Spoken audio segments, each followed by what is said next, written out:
मोदी कहते हैं कि उनका हृदय पीड़ा से भरा हुआ है। नरेंद्र मोदी जी, देश आपकी पीड़ा का अचार नहीं डालेगा। आपको पीड़ा से भरने के लिए नहीं चुना गया है, आपको एक्शन के लिए देश का प्रधानमंत्री बनाया गया है। पीड़ा से भरने से कुछ नहीं होगा नरेंद्र मोदी जी। आपकी सरकार को शर्म से भरा होना चाहिए। आपका हृदय क्रोध से भरा होता तो कल से आज तक मणिपुर के मुख्यमंत्री का इस्तीफा आप ले चुके होते। इतनी बड़ी, इतनी भयानक घटना पर आप बीरेन सिंह से इस्तीफा छीन लेते, लेकिन क्या हुआ? आपने कुछ नहीं किया, आप बस अपील कर रहे हैं। आपने अब तक बीरेन सिंह का इस्तीफा तक तो लिया नहीं है। अगर आपने पहले मणिपुर का मां बोला होता प्रधानमंत्री जी, तो आज मणिपुर की ये हालत नहीं होती। अगर आपने पहले मणिपुर का मां बोला होता तो इतिहास की सबसे घृणित, घिनौनी, इतिहास की सबसे भयानक विभत्स घटना नहीं हुई होती। अगर आपने मणिपुर का मां बोला होता तो मणिपुर की मां के हिस्से ऐसा दुर्भाग्य भरे दिन नहीं आते। अगर आपने मणिपुर का मां बोला होता प्रधानमंत्री जी, तो मणिपुर जंगल राज ना बनता।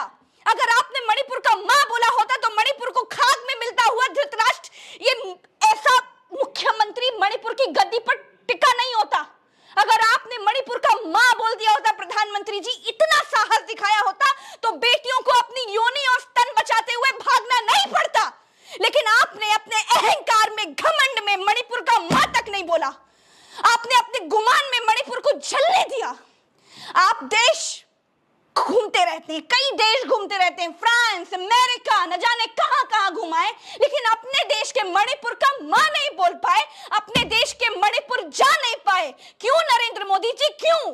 मैं आपसे पूछती हूं, आपकी नाकामी, आपके अहंकार, आपकी अनदेखी की वजह से मणिपुर और मणिपुर की बेटियों की ये हालत हुई है प्रधानमंत्री जी।